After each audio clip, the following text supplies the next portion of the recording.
there's a misconception, I think, with a lot of filmmakers where they think, I'm going to do this great movie and it's just going to speak for itself. And I'm not saying that that never happens still. I'm sure it does. But for the most part, we have to get out there and become the face of it, or somebody does. Like, we have to sell it. Why is it hard to make money as a filmmaker?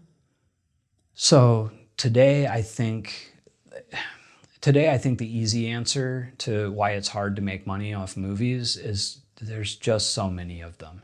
I mean, on one hand, I love the democratization of filmmaking, the way, gear has gotten affordable, cameras are more and more affordable. I mean, look at the Blackmagic 6K. I mean, you can get that now for what, like $2,500 for the body. And I mean, that kind of technology would have cost 90 grand 10 years ago, or 60 or something like that. It was crazy. And that is awesome. And there's all these people, like, we had you were reading the comment earlier and they're talking about how they made a movie in 97 and they had to spend $50,000 to make that movie. I guarantee you could make that exact same thing today, not on 16, for $15,000. Guarantee it. I mean, well, almost. And, I think that is super exciting and cool. But on the other hand, because everybody can make movies, everybody's making movies. And it's so hard to get attention. It's so hard to get eyeballs on your individual project because there's just so much more of it. And then, and again, because there's so much more of it, so many more places to put it, the value of those individual projects is less now. And I think that is the main reason that it's harder today to make money on films than it was 10 years ago. What do most independent filmmakers get wrong about making money from their independent films? I sound like a broken record with it, but I think the number one thing filmmakers get wrong is they don't think about the business. And I'm not saying it has to be like all business and business first and then creative. No, your movie has to be good. The creativity has to work. That's a given. So like I got some pushback on my channel early on because I was talking all about distribution and marketing. They're like, well, what if the movie's just not any good? The movie has to be good. I'm like, well, yeah, that's a given. Your movie has to be good. That's like, duh. But what people don't put any focus on or don't want to, they don't want to think about the business, and again, because so many more people are doing it, you have to be better and better at getting eyeballs on that project. Like, you have to be able to market yourself and not just your movie. You have to be able to market yourself. Like, there's a misconception, I think, with a lot of filmmakers where they think, I'm going to do this great movie and it's just going to speak for itself. And I'm not saying that that never happens still. I'm sure it does. But for the most part, we have to get out there and become the face of it, or somebody does. Like, we have to sell it, and we have to sell ourselves. Like, now it's not enough to be an independent filmmaker, make a couple of movies and just, coast off of that. Let the movies bring in all your income. You have to get out there and you have to become, oh man, I hate even saying this, but you have to become a brand. Like that's where it is. And if that all sounds like disgusting to you and icky yuck, you need to second think being a filmmaker, a professional filmmaker today. And when I say professional filmmaker, again, I'm talking about filmmakers that are making money off the exhibition of their films.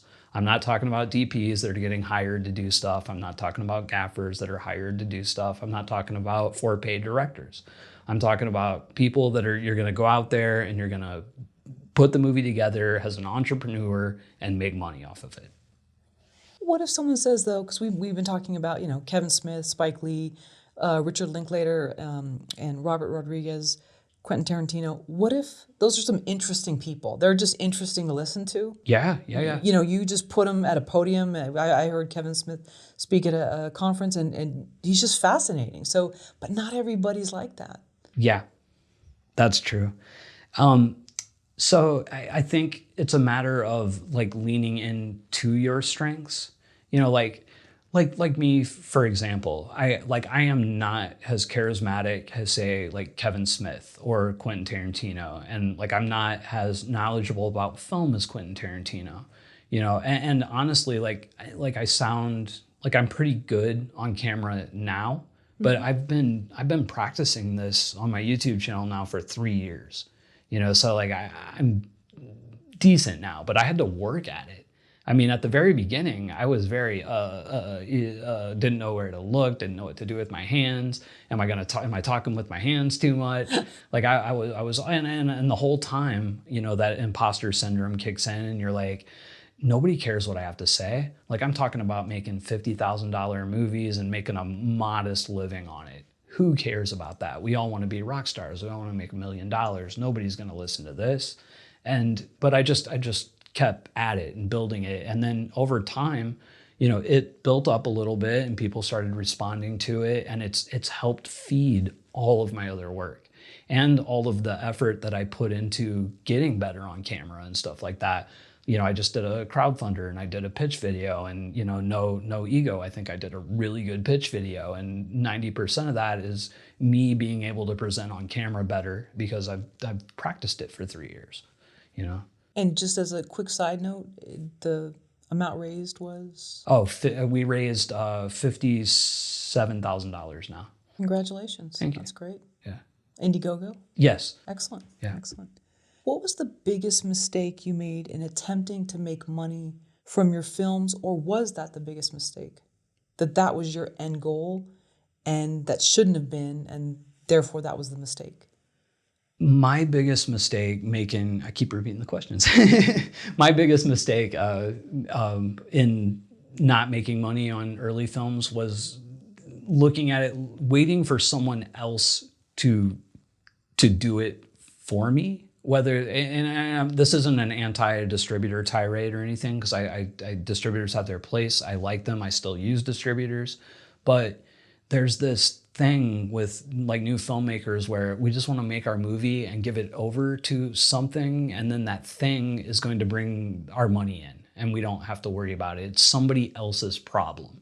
It's somebody else's job to market it. It's somebody else's job to distribute it. It's somebody else's job to think about the audience, and if you're making a movie at a certain level, it can be. But if you are making $50,000 movies or $20,000 movies, you don't have money in the budget to hire those people, so you have to do it. When eventually I came to the realization that I just have to do all these things. I have to learn it and I have to do it. And once I came to that realization and started working towards it, it's like the world stopped fighting me. Before it was just like everything was fighting me. I was like, I need to go with this distributor because they do marketing and they're going to do this, this, and that. And it didn't work out. And then, I did another one and it didn't work out. And I'm like, what am I doing wrong? I'm counting too much on others to make my dreams come true. At a certain point, and I'm not saying to not collaborate or not to ask for help or not to seek out other people to help facilitate your success. But at the end of the day, it's like we have to do it for ourselves. Do you think that, and I'm going to sound a little classist here, but comes under the DIY sort of punk ethos or working class filmmaker, whereas someone else, and again, people are going to come at me for this, but I don't want to get my hands dirty. I don't do that. Someone else can do that for me. Yes, I think that's absolutely an element of it, and I don't think it's always a a classist I'm too good for that. I think a lot of people are really scared of it. When it comes to marketing or brand building, I think most filmmakers are scared of it. And then they'll twist that into I'm too good for it, or okay, or into anger, or I shouldn't have to do that, and they'll get mad. But I think a lot of bad behavior in filmmaking comes from anxiety and being scared, and it's scary. It's a scary thing. I suffer from pretty extreme social anxieties, and every single movie I'm an anxious wreck, but I get through it. But then on camera, you ease through it, and you're interesting to listen to, and you have great tips. Yeah, you know, it's so weird. Like I was I've always been a super anxious person, but like I've also always had like a performance bug.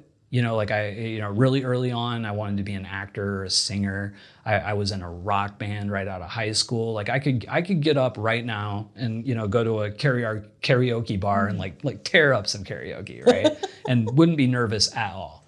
But you know, say like I had to go do like a one-on-one like TED Talk or something like that, where I'm that and I couldn't like write it out or have it, you know, like on teleprompter or something, that would freak me out.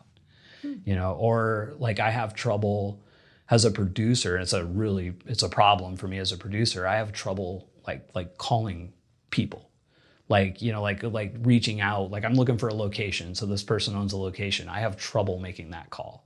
You know, I do it, but I have problems with it. But I can go on camera and blah blah blah blah blah blah blah.